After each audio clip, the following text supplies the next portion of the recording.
These days, it seems if you've got a family, luggage, dogs, bikes, stuff to move, the default choice has become buy an SUV. But I'm here to tell you that is the wrong choice.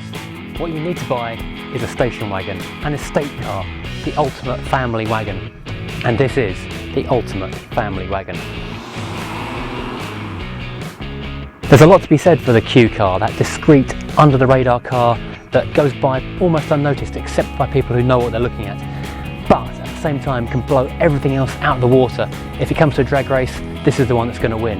This is the perfect embodiment of that. This is the Cupra 300 ST. It's got 300 PS or 296 bhp under the bonnet. Driving to the front wheels, this is not just any Cupra 300 ST. For the time being, this is my Cupra 300 ST, and this is the car that I chose. I wanted these colours, I wanted these wheels.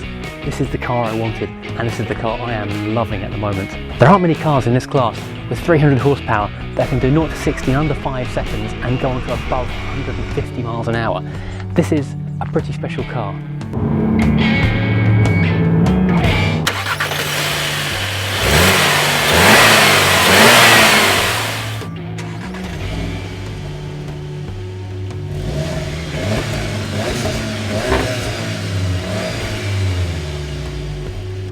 This is the reason you don't need an SUV over an estate car. Most SUVs in this kind of size and price bracket are built on the underpinnings of a 5-door hatch, which has got a shorter floor plan. The estate version will always have a bit more behind the axle. It gives you so much more space, and the lower centre of gravity means that you can always drive better. You haven't got that weight penduluming around above. These are the better choices every time.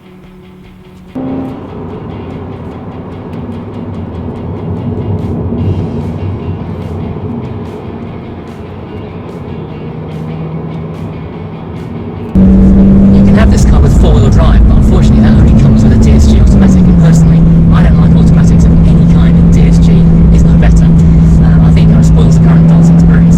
The thing with this car is, because it is so much power going through the front wheels, when you put your foot down it does scrabble a little bit, but that's kind of fun, it's kind of exciting. That's part of what the car is. The DSG and the 4-wheel drive smooths it out a little bit, so it makes it just a bit more civilised. You have to ask yourself, what do you want from a car? Do you want perfect civilization, or do you want a bit of a yappy terrier that's going to put a smile on your face when you go down the back roads? It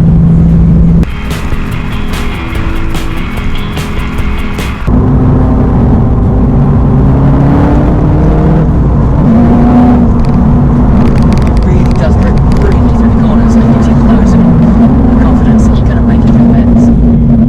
It's got a little bit of understeer, but it's very predictable. I find it pretty astonishing that this is just an ordinary estate car that you can go and buy off the lot. This is unmodified, it's just completely standard, and yet it will hit 60 miles an hour in under 5 seconds.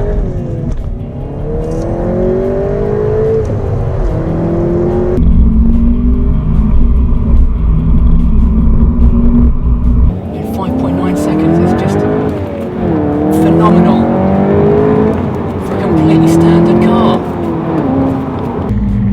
So much fun, it's fantastic. The problem is, of course, that it will drive at double the speed limit, and you can do 155 miles an hour in this thing, which is kind of a problem.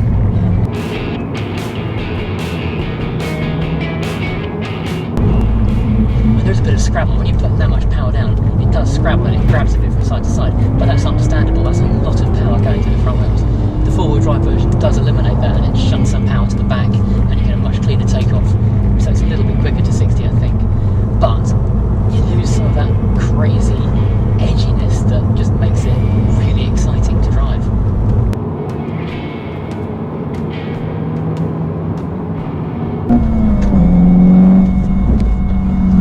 Not everything's perfect in this car, obviously, no car would be, but the one thing that really winds me up in here are these cup holders. The one on the left is just slightly too small, and you can't put 2 cups in at once. It's kind of ridiculous.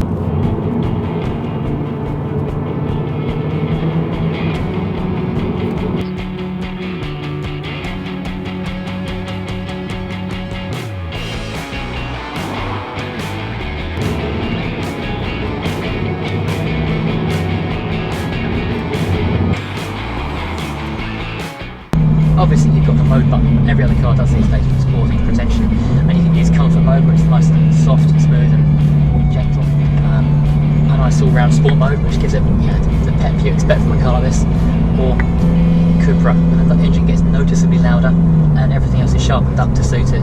And also you have, of course, individual mode where you can fine-tune everything you want.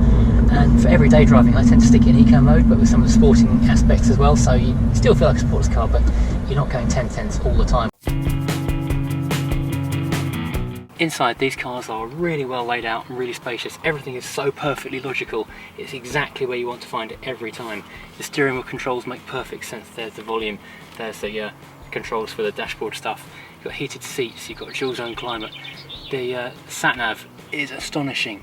It's got route avoidance. Some people don't like the VW system. I think it's one of the better ones because the postcodes actually work, which is a real novelty. There are various options for the seats, but these sport seats that come in the Cupra with the Alcantara are incredibly comfortable, really supportive. You can drive a long way in these and still feel good. There's lots of nice tricks and trim in here. The carbon fibre effect and Alcantara door cards look really cool. Obviously you get electric windows all the way around. Full closure, full opening off the key fob if you want it. SEAT sound is definitely worth going for. The subwoofer in the back and the speakers are fantastic.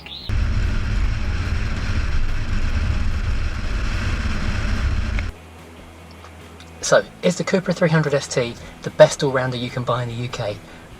I think maybe it is. If you need an SUV with a great big boot for lugging lots of stuff, this is the car to do it in. But if you really heart of hearts want a sports car, this is also the car to do it in. And because it's placed in the Volkswagen hierarchy of cars, you get so much kit which you also get in the Volkswagen Golf Type R and the Audi, but in a much more stylish and more fun package, and honestly a bit less money. This is priced about £4,000 less than a Golf R estate, so you can load those options up and you've got yourself a great deal there. This might be the best secret buy in the UK today. I hope you've enjoyed this. Please hit subscribe if you have. If you haven't, subscribe as well, because then you can send me more dislikes and hate next time if you don't like the following video either. Thanks for watching.